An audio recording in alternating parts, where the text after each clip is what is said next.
ಧಾರವಾಡದಲ್ಲಿ ಯೋಗೇಶ್ ಗೌಡ ಹತ್ಯೆ ಪ್ರಕರಣ ರಾಜ್ಯದಾದ್ಯಂತ ಕಂಪನವನ್ನ ಎಬ್ಬಿಸಿತು. ಇದೀಗ ಮಾಫಿ ಸಾಕ್ಷಿಗೆ ಮುಂದಾಗಿದ್ದಂತಹ ಬಸವರಾಜ್ ಮುತ್ತಗಿಗೆ ಹೈಕೋರ್ಟ್ ಬಿಗ್ ಶಾಕ್ ಕೊಟ್ಟಿದೆ. ಇನ್ನೊಂದು ಕಡೆ ಆರೋಪಿ ವಿನಯ್ ಕುಲಕರ್ಣಿ ಸೇರಿದಂತೆ ಹಲವು ಆರೋಪಿಗಳಿಗೆ ಕೊಂಚ ರಿಲೀಫ್ ಸಿಕ್ಕಿದೆ. ಯೋಗೇಶ್ ಹತ್ಯೆ ಕೇಸ್ನಲ್ಲಿ ಕುಲಕರ್ಣಿಗೆ ಕೊಂಚ ರಿಲೀಫ್. ಮುತ್ತಗಿ ಮಾಫಿ ಸಾಕ್ಷಿಯಾಗಲು ನೀಡಿದ್ದ ಅನುಮತಿ ರದ್ದು. ಧಾರವಾಡ ಜಿಲ್ಲಾ ಪಂಚಾಯಿತಿ ಸದಸ್ಯ ಯೋಗೇಶ್ ಗೌಡ ಮರ್ಡರ್ ಪ್ರಕರಣ ಮತ್ತೆ ಸದ್ದು ಮಾಡ್ತಿದೆ.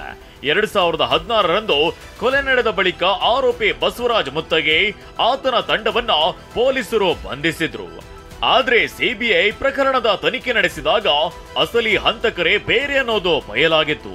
ಮೊದಲ ಆರೋಪಿ ಬಸವರಾಜ್ ಮುತ್ತಗಿ ಮಾಫಿ ಸಾಕ್ಷಿ ಅಂತ ಪರಿಗಣಿಸಲು ಜನಪ್ರತಿನಿಧಿಗಳ ವಿಶೇಷ ಕೋರ್ಟ್ನಲ್ಲಿ ಅರ್ಜಿಯನ್ನ ಸಲ್ಲಿಸಿದ್ದ. ನ್ಯಾಯಾಲಯ ಅದಕ್ಕೆ ಅನುಮತಿಯನ್ನ ನೀಡಿತ್ತು. ಇದನ್ನ ಪ್ರಶ್ನಿಸಿ ಧಾರವಾಡ ಕ್ಷೇತ್ರದ ಕಾಂಗ್ರೆಸ್ ಶಾಸಕ ವಿನಯ್ ಕುಲಕರ್ಣಿ ಸೇರಿದಂತೆ ಒಟ್ಟು 17 ಆರೋಪಿಗಳು ಹೈಕೋರ್ಟ್ನಲ್ಲಿ ಆಕ್ಷೇಪಣೆ ಸಲ್ಲಿಸಿದ್ರು. ನಿನ್ನೆ ಈ ಅರ್ಜಿ ವಿಚಾರಣೆ ನಡೆಸಿದ ನ್ಯಾಯಮೂರ್ತಿ ಎಂ ನಾಗಪ್ರಸನ್ನ ಅವರಿದ್ದ ಪೀಠ ಆರೋಪಿ ಮುತ್ತಗಿಗೆ ಮಾಫಿ ಸಾಕ್ಷಿಯಾಗಲು ಜನಪ್ರತಿನಿಧಿಗಳ ಕೋರ್ಟ್ ನೀಡಿದ್ದ ಅನುಮತಿಯನ್ನ ರದ್ದುಪಡಿಸಿದೆ. ಇದರಿಂದ ಕೈ ಶಾಸಕ ವಿನಯ್ ಕುಲಕರ್ಣಿ ಸೇರಿದಂತೆ ಇತರ ಆರೋಪಿಗಳು ಕೊಂಚ ನಿಟ್ಟುಸಿರು ಬಿಡುವಂತಾಗಿದೆ.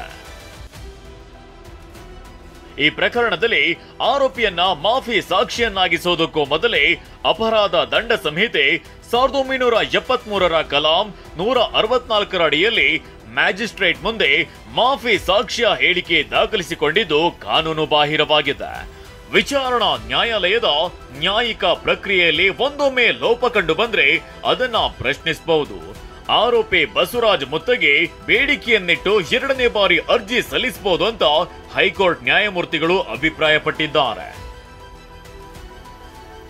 ಮಾಫಿ ಸಾಕ್ಷಿಯಾಗಲು ಮುಂದಾಗಿರೋ ಬಸವರಾಜ್ ಮುತ್ತಗಿ ಮತ್ತೊಮ್ಮೆ ಅರ್ಜಿ ಸಲ್ಲಿಸಲು ನಿರ್ಧಾರ ಮಾಡಿದ್ದಾರೆ.